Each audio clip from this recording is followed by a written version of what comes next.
শুনেছেন আপনি? শুনলাম রাজা ভারমালকে শাহেনশাহ নিজেই মুক্তি দিয়েছেন। তাহলে তাহলে আপনার চিন্তা হচ্ছে না?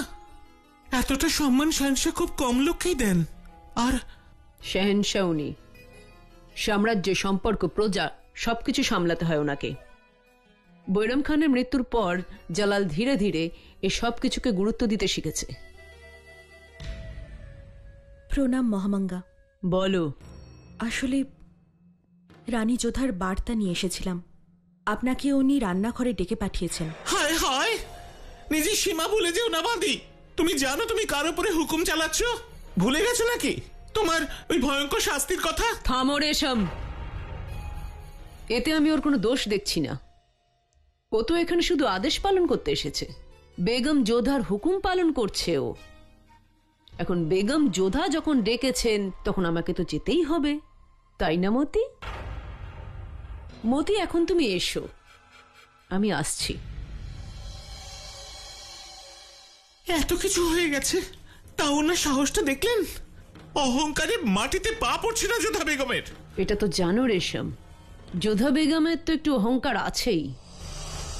জালালের নজরবন্দি থেকে যোধা বেগম মুক্তি পেয়েছে তো তাই ওরার তো চেষ্টা করবেই ও। বেগম যোধা উনি, আর আমি মুঘল সাম্রাজ্যের একজন সামান্য দাসী। যেতে তো হবেই। তাহলে চলুন। না রেশম, না, হুকুম শুধু আমার জন্যই। যাব শুধু আমি একা। আমিও নিজে গিয়ে দেখতে চাই ওই বেগম যোধার এমন কি প্রয়োজন পড়ল আমাকে নিয়ে। আদাব ওজিরে আলিয়া।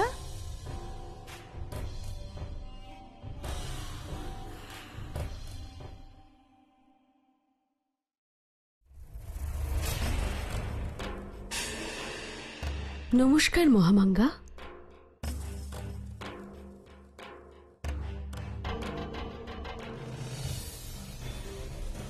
যোধা এই ডিব্বাগুলো নিয়ে কি করছে?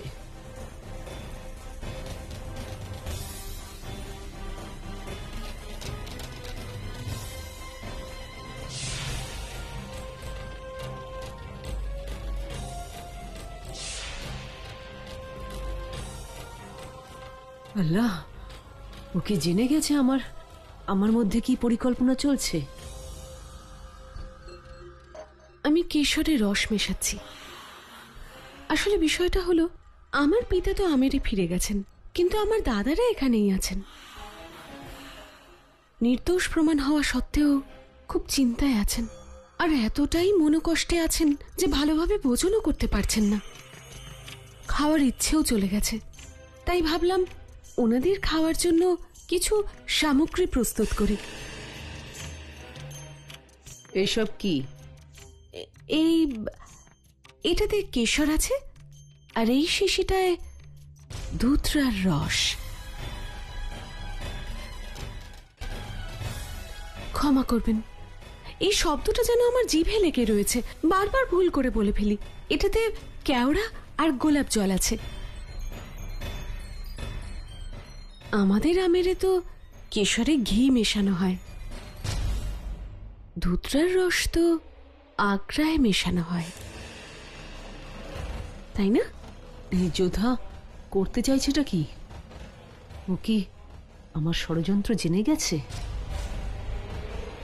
বেগম যোধা, আপনি এই সব দেখানোর জন্য আমাকে এখানে ডেকেছেন? হ্যাঁ, একদম। আসলে বিষয়টা হলো, আমি তো এটা প্রথমবার করছি, আপনি তো অভিজ্ঞ। তাই আমি আপনার কাছে জানতে চাইছি আমি ঠিক মতন মেশাচ্ছি কিনা। আমির থেকে আসা কেশরে ধুতরার রস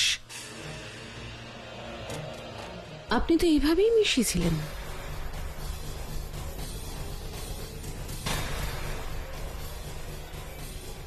মহামাঙ্গা, আমি জানতে পেরেছি যে আমের থেকে আসা কেশরে ধুতরার রস আপনি মিশিয়েছিলেন।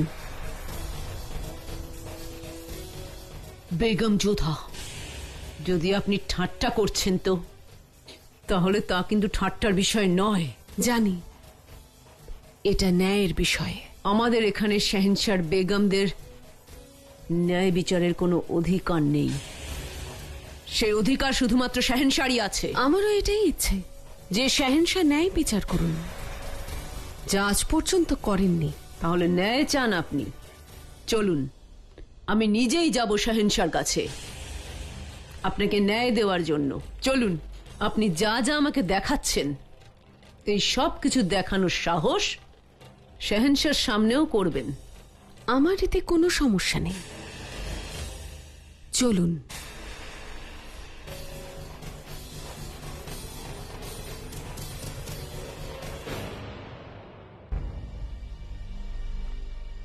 শাহেনশাহ, ওয়াজিরে আলিয়া মহামাঙ্গা আর বেগম যোধা আপনার সঙ্গে দেখা করতে চান। আগে হুজুর।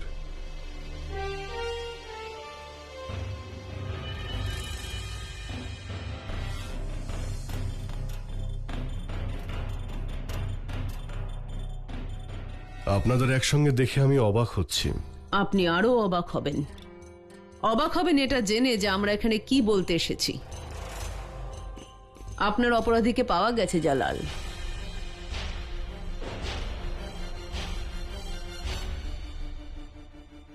কি সেই অপরাধী? আপনি তার নাম আমাকে বলুন বড় আম্মি।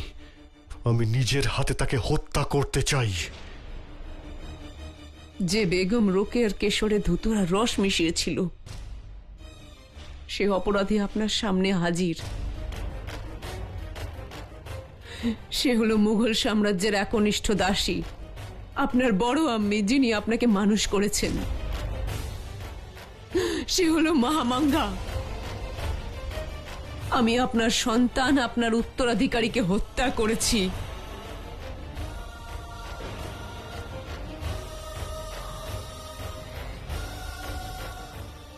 কি? না, এটা হতে পারে না বড় আম্মি। জালাল, শাহেনশাহ আর ওনার বেগমের বলা কথা সবসময় সত্যি হয়। অন্তত পক্ষে আমি তো এটাই জানি। আজ পর্যন্ত শাহেনশাহ অথবা ওনার বেগম যা হুকুম দিয়েছিলেন, যা ওনারা বলেছিলেন, তা আমি পালন করেছি। শাহেনশাহ হুমায়ুন আমাকে মুঘল সাম্রাজ্যের একজন বিশ্বস্ত কর্মী মনে করতেন। আপনি আমাকে বড় আম্মি বলতেন, আমি তা মেনে নিয়েছি। আর আজ আপনার বেগম যোধা আপনার সন্তানের হত্যাকারী মনে করছেন।